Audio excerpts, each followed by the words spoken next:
Hello guys, അപ്പം ഞാൻ പിന്നെയും വന്നിരിക്കുകയാണ്. നമ്മുടെ വ്ലോഗ് വലുതാക്കി ഇടണമല്ലോ. സോ അതിന് വേണ്ടി മാത്രം വന്നിരിക്കുന്ന ഡീറ്റെയിൽ വ്ലോഗാണിത്. സോ ഓൾറെഡി കുറേ പേരൊക്കെ ഷോർട്സ് കണ്ടിട്ടുണ്ടാവും. കാണാത്തവർ വേഗം പോയി കാണുക. സോ ഇതാണ് നമ്മുടെ ലോങ് വീഡിയോ. സോ നമ്മൾ എവിടെയാണ് പോകുന്നത്? We are going to city.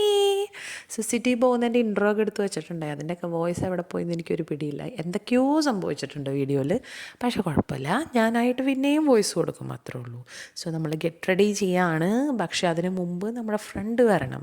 So അങ്ങനെ ഒരാളെ കിട്ടി. ബാക്കി ഞങ്ങൾ മൂന്നാളും ഒരേ വീട്ടിൽ തന്നെയാണ്. സോ അങ്ങനെ സച്ചി വന്നു. ഇനി പോണ വഴിക്ക് നമ്മൾ കെഷനെ പിക്ക് ചെയ്തു. സോ ഇവർ രണ്ടുപേരും എൻ്റെ കൂടെ വർക്ക് ചെയ്യുന്നതാണ്. സോ ഞങ്ങൾ അങ്ങനെ എല്ലാവരും കൂടി പോയിരിക്കുമല്ലോ. സോ അങ്ങനെ പുഴകൾ, നദികൾ, പിന്നെ എല്ലാം കണ്ടു. അതെ, ഇതാണ് നമ്മുടെ പാർലമെൻറ്റ്. ഓൾറെഡി ഞാൻ ഇതിൽ പറഞ്ഞിരുന്നതാണ്. സോ ഫസ്റ്റ് നമ്മൾ മ്യൂസിയത്തിലേക്കാണ് പോയത്. സോ മ്യൂസിയത്തിൽ എത്തിക്കഴിഞ്ഞപ്പോൾ നമുക്ക് ഒരു എൻട്രി ഫീ ഉണ്ടായിരുന്നു, പക്ഷേ സ്റ്റുഡൻസിന് ഇല്ലായിരുന്നു. അതുകൊണ്ട് ഞങ്ങൾ രക്ഷപ്പെട്ടു. പക്ഷേ പുള്ളിക്കാരന് $18 ദേ പോയി. അങ്ങനെ ഞങ്ങൾ അവിടെ നിന്ന് തപ്പിപ്പിടിച്ച് ഉള്ള ബഗ്സിനെയൊക്കെ കണ്ടു. ഇവിടെ ഒരു പ്രശ്നം എന്താണെന്ന് പറഞ്ഞിട്ടുണ്ടെങ്കിൽ ഓരോരുത്തർക്കും ഓരോ ടേസ്റ്റ് ആയതുകൊണ്ട് ഓരോ സ്ഥലത്ത് നമ്മൾ സ്റ്റക്കായി നിൽക്കും. സോ എല്ലാവരെയും നോക്കിയൊന്നും നിൽക്കില്ല. അവരവർ കഴിയുമ്പം ഓരോ സ്ഥലത്തേക്ക് അടുത്തത് ഇങ്ങനെ കണക്റ്റഡ് ആണ് ഓരോ റൂംസ്. സോ ഒരു കഴിയുമ്പോൾ അടുത്ത സ്ഥലത്തേക്ക് വരാം.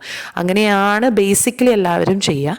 സോ അങ്ങനെ അതെല്ലാം ഡീറ്റെയിൽ ആയിട്ട് വ്യൂ ചെയ്ത് നമ്മളിങ്ങനെ കുറച്ച് റഷിലാണ് പോയിക്കൊണ്ടിരുന്നത്. വേറെ ഒന്നും കൊണ്ടല്ല, നമുക്ക് ഇതിനെ കഴിഞ്ഞിട്ട് നമുക്ക് വേറെ കുറേ പരിപാടികൾ കിടക്കുന്നുണ്ട്.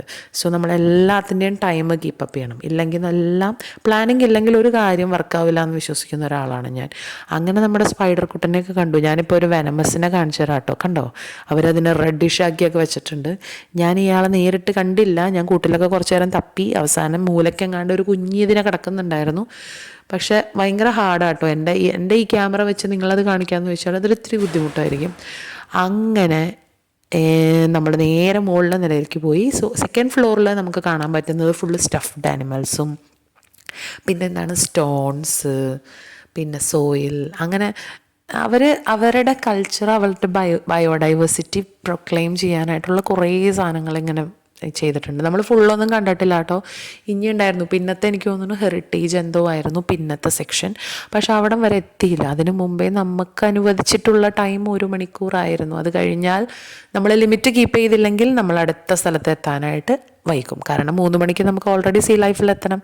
സോ അങ്ങനെ പിന്നെ തപ്പിപ്പിടിച്ച് ഓടിക്കണ്ട് എല്ലാം കൂടി കണ്ടു വന്നപ്പോഴേക്കും ഒരുവിധം സമയമായി. പക്ഷേ ഇൻട്രസ്റ്റിംഗ് ആണ്. നമുക്ക് ഇങ്ങനെയുള്ള കാര്യങ്ങൾക്കൊക്കെ ടേസ്റ്റ് ഉള്ളവർക്ക് ഇഷ്ടപ്പെടും. അതായത് നമുക്ക് എന്തിങ്ങനെ കണ്ട് വ്യൂ ചെയ്ത്, ശരിക്കും പറഞ്ഞാൽ നമ്മൾ ഇതിനു വേണ്ടി മാത്രമായിട്ട് വരണം. മ്യൂസിയം മാത്രമായിട്ട് ഒരു ദിവസം അങ്ങനെ വരണമായിരുന്നു.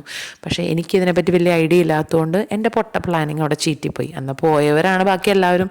ആരും പറഞ്ഞുമില്ല കുഴപ്പമില്ല പോവാം എന്നുള്ളതൊക്കെ തന്നെയാണ് പറഞ്ഞത്. സോ ഞാൻ മോട്ടിവേറ്റായി. പിന്നെ നമ്മുടെ ആനക്കുട്ടനെ കണ്ടു. അയ്യോടാ. പിന്നെ നമ്മൾ നേരെ പോയത് ഐസിൻ്റെ അവിടേക്കാണ്. ഇനി ബാക്കിയുള്ള വിശേഷം അടുത്ത വ്ളോഗിൽ. ബൈ.